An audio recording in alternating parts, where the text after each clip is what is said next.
That is the sound of one of the most important goals in La Liga history, but it's not an El Clasico equaliser or a Lionel Messi magic wonder goal. It's not even from a La Liga game. It's Victor Curto's opening minute strike for Albacete Balompi's 1-0 upset win over Atletico Madrid in the fourth round of the 2011 Copa del Rey. Stay with me here, because that goal would unseat then Atletico manager Gregorio Manzano, who was fired the very next day, in to replace him with Step, an Argentine with middling managerial success in his career at that point, but a penchant for dressing, like Johnny Cash. He'd also go on to become the longest tenured coach in Spanish history, one Diego Simeone. And it's easy to forget that when Diego took over at Atletico Madrid, club was really mid-table chum, never reached higher than fourth in La Liga in the decade prior to Simeone's arrival, and only 9 years removed from spending 2 seasons in the Spanish second tier. Club itself was known for chaos, for instability, plagued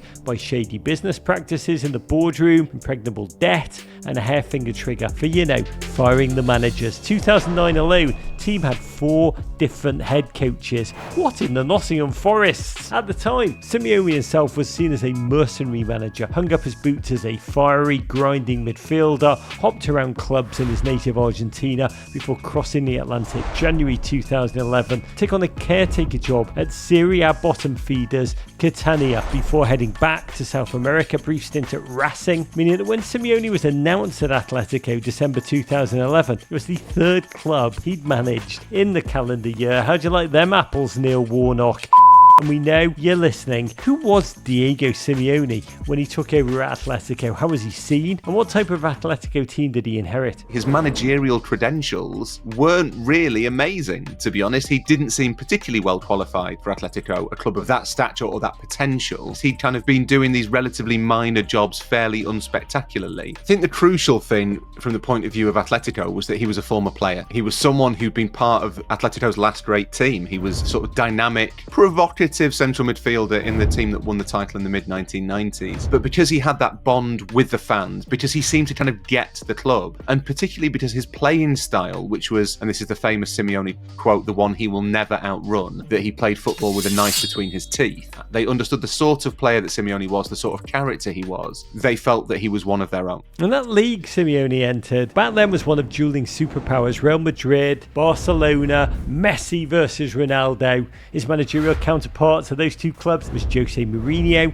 it was Pep Guardiola. He was just a minnow swimming amongst great white sharks, but Simeone's impact was felt immediately with white-hot burning heat. That same team that had lost to a 3rd division side just months earlier charged their way straight to 5th place finish.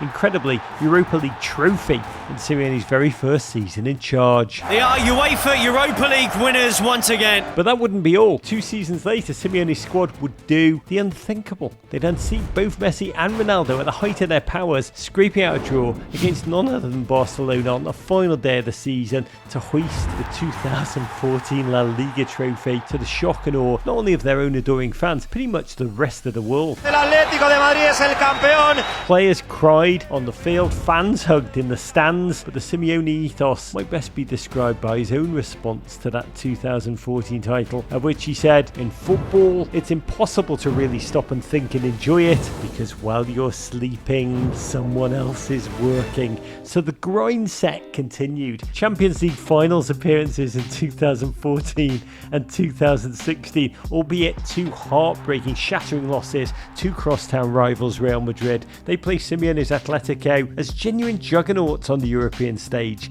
Add to that another Europa League win in 2018, a second La Liga title in 2021. Simeone was vaulted into living legend status. There was a sense of, this team are an incredible feat of management, effectively, because what Simeone did was imbue that side with a fighting spirit and a grit and a grizzle and an organisational level that he had as a player. And suddenly you saw it borne out in 11 individuals on the pitch, but a squad of 18, 20 players who were all kind of little Simeone warriors. And in those games against the elite of La Liga, they scrapped and clawed for everything. They used every trick under the sun. Against the lesser lights of Spanish domestic football, they had enough individual talent that they could win those games as well. But written into the club's DNA is the idea of being underdogs. And Simeone found a way of allowing designed them to be both. And I think that was what was really clever. Against equivalents to Albacete, they would happily swap them aside 4-0 and play really nice, attractive football. Against Real Madrid or Barcelona or the other elite teams in Europe, they'd be plucky little Atletico Madrid who could dig in and fight and wouldn't let you have anything. And it was incredible to watch Simeone manage to basically produce a team that had those two identities and believed in them both, absolutely. And it was no one-off, because this December will mark the 14-year anniversary of Simeone's appointment at Atletico Madrid. The gritty footballer's trench warfare style that brought Simeone so much, almost alchemic success has started, like all good things, to begin to fray at the seams. The cost of Simeone's success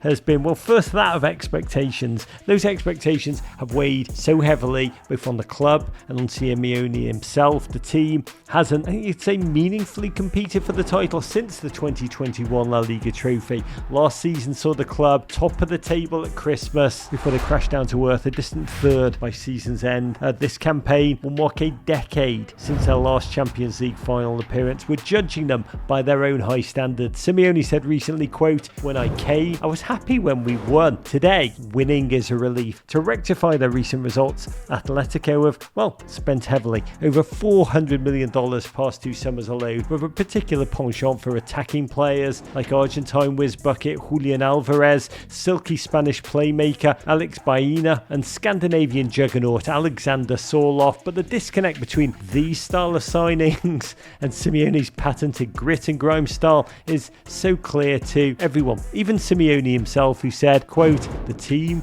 was ahead of the club. Now the club is ahead of the team." They are committing a lot of money into that squad, and the expectation is both that the style should change and modernise, but also that the results should come. And I think Simeone has struggled with that, because ever since the last title win, they have kind of been a little bit of a team without an identity. And that's the risk, is that in taking a club that was so defined by Simeone, that was cast so obviously in his image, and trying to change it, the risk is always you end up kind of being something and nothing. And there have been times in the last few years when Atletico have felt like that they're not good enough to be Barca or Real, but they're also not gritty enough to have the edge of being their opposite. Simeone has admitted to feeling, quote, anxiety about the club's position. Perhaps more than that, age is catching up with the heart and lungs of his squad, the core of it, players like Koke and Antoine Griezmann, who will no doubt be off to greener pastures. It's all left Simeone's own future filled with really more questions than answers. A lot of coaches believe that you can't be the old kind of grizzled warrior with players anymore, because they're soft and they're young and they've got emotions and they're aware of mental health, and managers feel that everything's gone a bit too woke, effectively, within football. I don't think that's true. I think what has happened to Simeone in particular, he's quite a good example of it, is that his methods were at their best when he had something to rage against, and he could take his players on that journey with him. He had this crop of kind of Uruguayan hard men, and Simeone could take them and say, we're going to stick it to the man. We're going to fight the power. We're going to do all this stuff because we're Atletico Madrid and everybody hates us.